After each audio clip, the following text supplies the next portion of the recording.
We're supposed to minimize the surface area. So the first thing we probably want to sketch is the surface area of these boxes. Actually, it's a little easier for me to draw that way.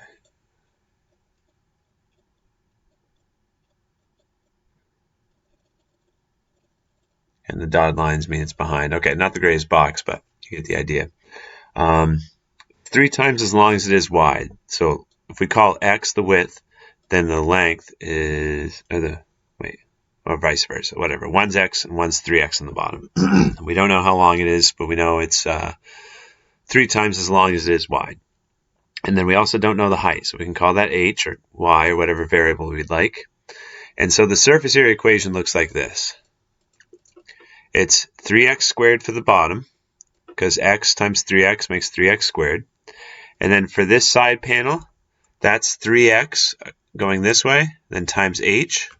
So that surface area is 3xh.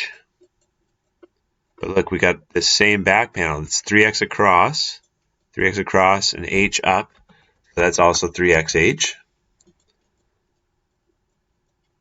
And then we have this side panel, which is x across and h up. So that area, the area of that rectangle is xh.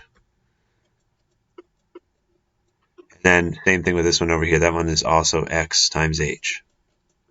So if we combine like terms here, there's a bunch of ax. There's a bunch of xh terms we can combine. 3xh plus 3xh makes 6xh plus another xh makes 7xh plus another xh makes 8xh. Okay, so that's our surface area equation. We can't minimize it with calculus right now because it has 2 variables. So that's where we need to use the fact that the volume is length times width times height. And they tell us the volume is 50. And we get 3x squared h. We can solve for h by dividing 3 from both sides. And now we have something to rewrite in this surface area equation. Okay. Instead of h, I'm going to put 50 over 3x squared. So let's clean it up algebraically before we try to take a derivative. So 8 times 50, that's 400, right? Yep. I did 8 times 5. So 8 times 50 is 400. And then an x in the numerator. And you have x squared in the denominator, so 1 can cancel out from both, so we have 3x in the denominator. Okay. And so to take a derivative, it's best if we could have it set up for the power rule. So with the denominator, I'm going to rewrite it so that x is in the numerator. Look, this is the same thing. Notice my x is in the my 3 is still in the denominator because this x has a power of 1 on it. I can move it up into the numerator like this. This is x to the negative first over 1. I just have to change to a negative 1 power. You can move 3 up there as well, but that'd have to be 3 to the negative first. Right? But it's best to just keep the 3 on bottom. That way we don't have any extra information. We just did it. We just moved the x so that we could take a derivative easily. Okay, the 2 comes down and multiplies. The negative 1 comes down and multiplies. And then it gets reduced by 1, so it's x to the negative second. Or if we want to put that back in the denominator, that's x squared. Because it's a negative second power when it's in the numerator. We can make it positive by putting it in the denominator. And then we find max or mins by setting the derivative equal to 0. And anywhere where the derivative fails to exist, like at x equals 0, but that actually would be meaningless for our problem since we're dealing with area and volume.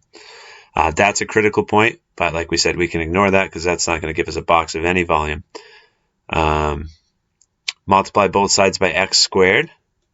So we get 0 equals 6x to the third minus 400 over 3.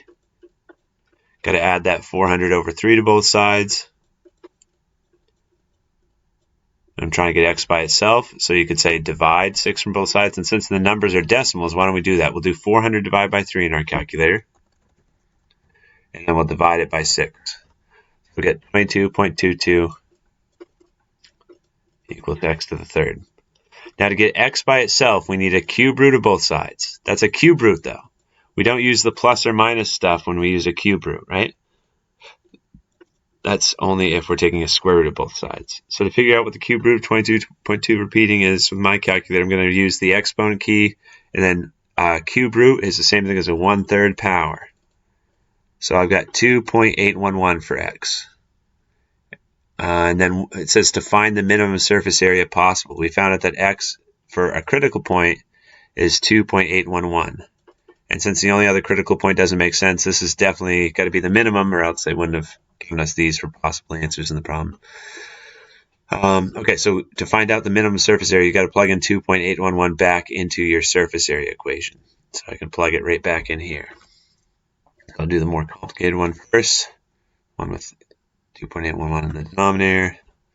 So 400 divided by this number, and then 2.811 times 2.811 times 3, plus that answer. I've got 71.13, so because of rounding, this is the correct answer.